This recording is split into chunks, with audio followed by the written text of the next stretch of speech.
This series of author interviews is brought to you by Leisure Press and the Book Reality Experience, turning writers' dreams into book realities.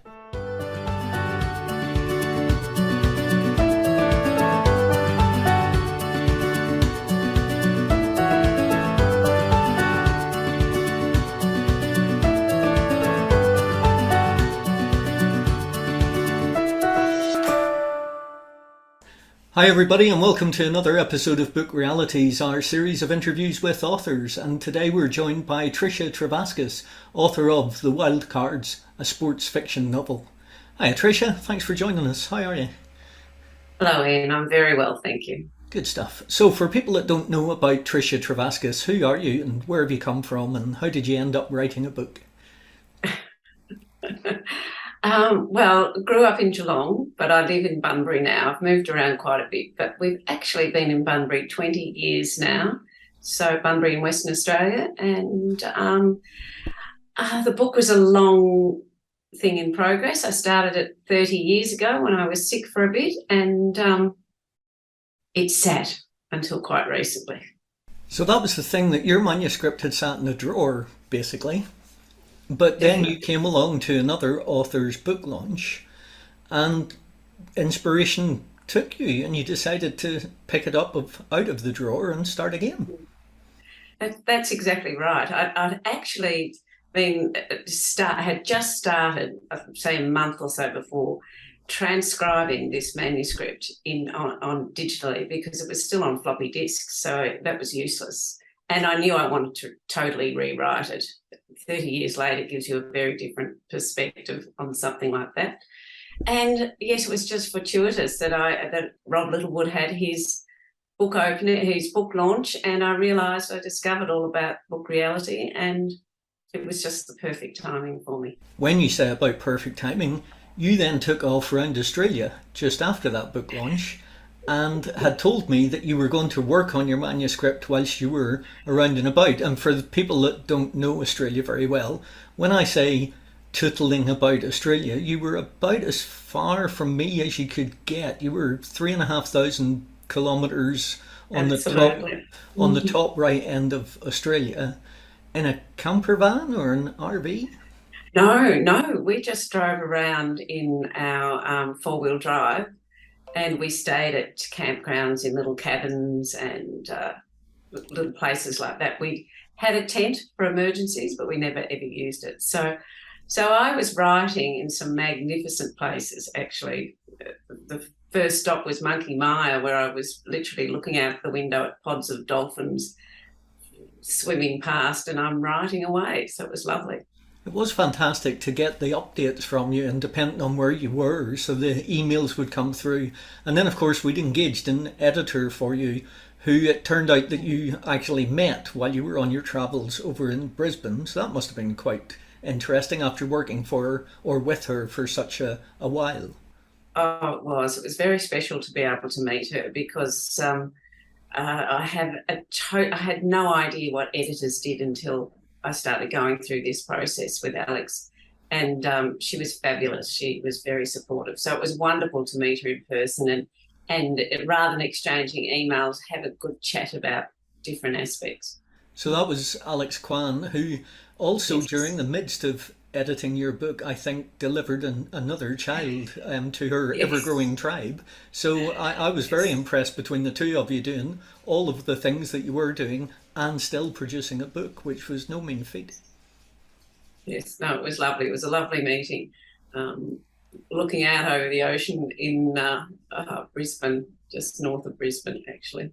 Fantastic. So let's talk about the book then. What is The Wildcards all about and what inspired it? What inspired it was I always loved a good sports fiction story. And I do say to people the book's about tennis, but really I realised it's not actually about tennis. It's really more about a family and the relationships in that family and how they cope in a particularly stressful time for them. So do you want to tell us a little bit about the story? When you say it's a stressful time for them, what's happened to the two protagonists, are young brothers, yeah? So it is about two brothers whose father is undergoing intensive chemotherapy treatment, and he's for leukemia, and he's become quite depressed going through this process, and he's not the same man he was.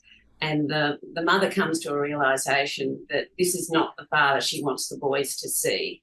She doesn't want them to remember him like that if things go bad. So the boys are sent off to their grandparents in a country town in Victoria. And they know their grandparents well, but they've never lived there before. So it's about how they get to know, to experience their grandparents' life as well, and cope with living in a country town. And that's when they develop their interest in tennis. That aspect of the story comes directly from your background, though. You lived in a small country town, and you're quite a mean tennis player, aren't you? Not anymore. I've got a bit of a dodgy shoulder. But as I said, we've moved around quite a bit. So my husband and I grew up in Geelong, and because of his work, which was in local government, we moved around to several country towns. And every time we went there, that was the first place we would meet people. We'd join the local tennis club, and we were both keen tennis players. So it was something you could do with a tribe of kids in tow, and play on a Saturday afternoon and meet like-minded people, and it was always a very social, fun thing. Now, normally I would ask an author if they've got any writing quirks, if there has to be a set table or a set time or a set hat that they wear to write.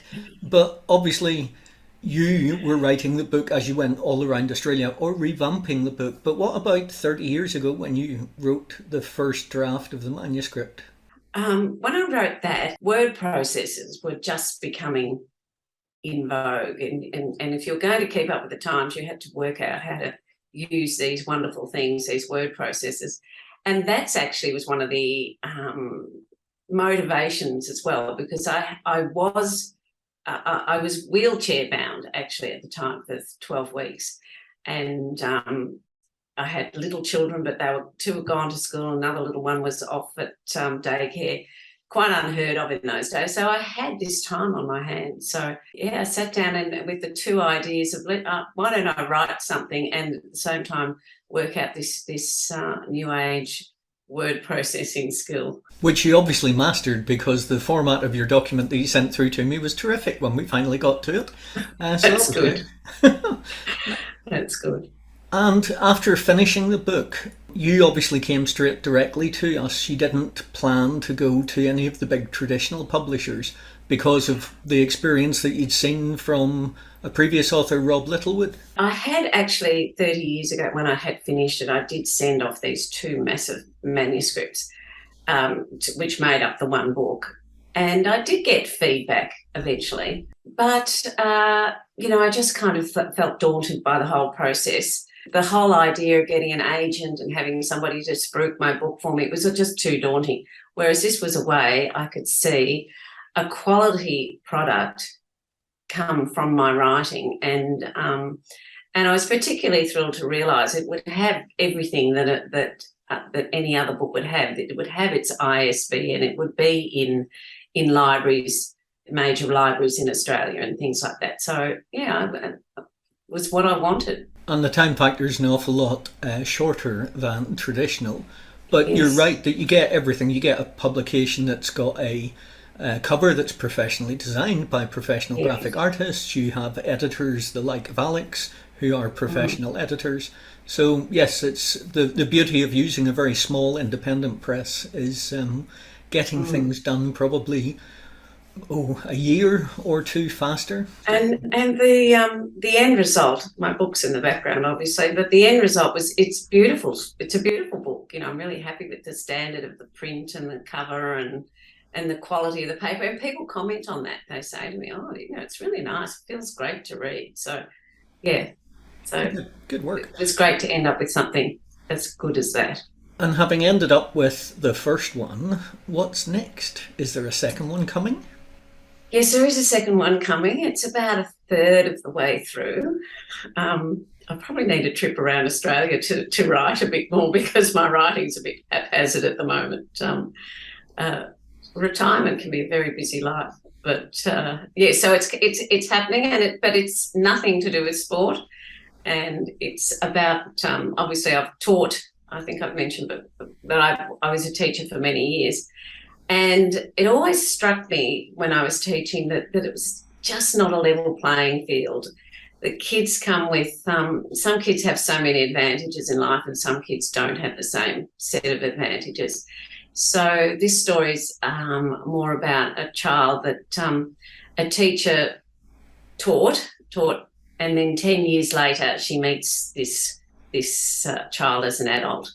And it's interesting. This was a kid who had a lot of baggage, and just what goes on from there, how that life has turned out. Very good. Has it got a working title yet? No, it hasn't got a title. I'm struggling on the title. So at the moment, I think the Wildcards was always the Wildcards. At the moment, hasn't got a title. At the moment, it's Tricia's next book. Yes, it is. But no, the idea of level playing field runs around in my mind, but I'm not quite sure how. It also keeps taking off on a different tangent. The characters are definitely not doing what they were supposed to do at the beginning of the book. Now, I had a conversation with other authors about that type of thing, and they all say the same, that you've got a character, you're developing the character, you're giving them multiple feelings and multiple traits that work for the character. They're surrounded by light and bright and smells and noise, and they can touch things. And then, even though you're writing them, even though you've invented them, they take a tangent and go off and do something that you weren't expecting, which to readers that haven't sat down to write might sound insane, but it happens. And I would have said that too to other people, but no, it does happen. And it happened in my first book too. The father character had a very different ending in the original story. But yeah, things changed. Yeah. And you just kind of go with a character and follow them and see where they go to. So do you plan your books out, or try and plan them out, or do you start and write and follow those characters without too much planning? Yeah, I do start writing without too much planning. I have an idea in my head of where I want it to head towards, and but definitely I'm not overly planned. But then at some point I'll sit down, I'll go, no, this and this has to happen. And look, that it's fairly quick note-taking, but it's down there, and I have a look at it. I noticed the wall behind you, you don't have plastered with post-it notes or great big 3M post-it notes trying to figure out the plot line. No.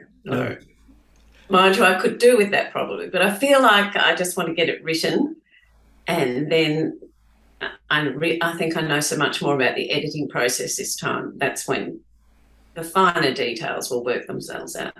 Yeah, it's very difficult to edit a blank page, as the saying goes. It's much easier to get it all written and then come back and jig around with it. You said there that you were a teacher. Is that what you'd always wanted to be from when you were a little girl? No, I wanted to be a journalist. And I was very keen on doing that. But I'm a family of 6 girls, and Mum and Dad were very strong all the time on us all getting some sort of qualification in life. And I was number 3, and my 2 older sisters had gone to teachers' college. And I realised that if I didn't do that, and teachers' college was literally 2 or 3 blocks from home, that would be a financial burden. So I fell into teaching in many ways, but I have to say I absolutely loved it. And when I did have a stint at journalism, I realised I was absolutely not cut out for it at all. So it was jolly lucky I ended up being a teacher. So where did you do your journalism? Did you work in a local press or a TV or radio? We were living in a small town in Victoria called Daylesford at the time, not too far from Ballarat. And Ballarat was the major centre, and I was the country correspondent for the Ballarat Courier. So whatever happened in Daylesford, I would trot out and send it over. Yes, probably would have gone in the post over then, but it would have arrived that day anyway. And I was paid $1 a line and $2 a photo. Oh no, wrong, 10 cents a line and $1 a photo. So I had to take my photos as well. And I'm assuming at $1 a photo, you tried to make your It's me. photojournalism very photo heavy. I did. But a couple of times they gave me a byline, so they liked what I did. But it was all right reporting on the country show or happy little events or the dead ball that had happened that night or whatever. But I had to interview a man whose house had just burnt down, and it was just too confronting. And that's when I realised, I thought, I would hate to do this for a living. This would be awful. So yeah, it was a short, it was 2 or 3 years, but I did enjoy the little bit I did. Very good. So you could have been a famous Sydney Morning Herald journalist had it been for you, but I'm very glad that you decided to come to Western Australia and write books instead. So as well as the next book that's coming up, what's next on the horizon for Tricia? Are you back off around Australia? We got so far last year with COVID. We got to Brisbane, and the Delta variant reared its ugly head, and we realised that if we were going to get back into Western Australia, we had to hightail it out of Queensland very quickly, because South Australia and Northern Territory were safer zones. And so we did that. So we turned around then and instead of going all the way around, we cut up through Queensland, which was fascinating, and then down through Uluru and Alice Springs at least, and down to the coast and home. So we're going to do a little bit more of the bottom later this year. So towards the middle of November, drive across the Nullarbor again and do a little bit more of South Australia and Western Victoria, where we lived at one point. So we'll catch up on some of our favourite places when we do that. And as you've proven, travelling around Australia is no bar to writing books. So No, it's not. It's not a bar. well, listen, Tricia, it's a little short interview that we're doing with the authors nowadays, but thank you ever so much for taking the time out. We do like to end with a very quick fire 15 questions. They're sort of like the Actors Studio questionnaire, but we've taken our own variation on it. So do you fancy having a go at this? I'm slightly terrified, but let's see how we go. Okay. Tricia Trevaskis, author of The Wildcards. What's your favourite book? Oh, I love when the crawdads sing. Okay. Oh, topical as well. And your least favourite book? That would definitely be French Women Don't Get Fat, or way too depressing a read. What in life turns you on? Friends, family, just and sitting around chatting. Yeah, I like that. And what turns you off? Conflict. Not very good at conflict. How did you cope as a teacher? I had amazing patience with other people's children. That's a nifty trait to have. I'm very patient in the classroom, actually. Very good. Summer or winter? Oh, I love summer. On a completely free day to do anything you want, who do you spend it with? Usually my husband. Yeah. But I don't mind alone time as well. So Mountains or oceans? mountains. And what's your favourite movie? I think I really enjoyed Mamma Mia. It's a film I can watch over and over again and still laugh. And if you've got one song to listen to for the rest of your life? My nephew Xavier Rudd's Follow the Sun. Who makes you laugh the most? Seriously, my husband, but that sounds a bit corny, doesn't it? No, that's all good. It's all good. What smell do you love? Roses. And what smell do you hate? I haven't got one. Oh, all right. If I have to pick up the dog poo in the backyard, definitely. That's it. And other than a writer, what profession would you like to attempt? I'd love to have been an aeroplane pilot. Good work. And what profession would you not like to do? A dentist. And if heaven exists, Tricia, when you get there, what would you like God to say to you? You are a kind and reasonable person. And I should think that's not a problem for him. Tricia Trevaskis, thank you ever so much for taking the time out of your afternoon to join us. Thanks, Ian, and thanks for all the support so far. Thank No you. worries. Take care.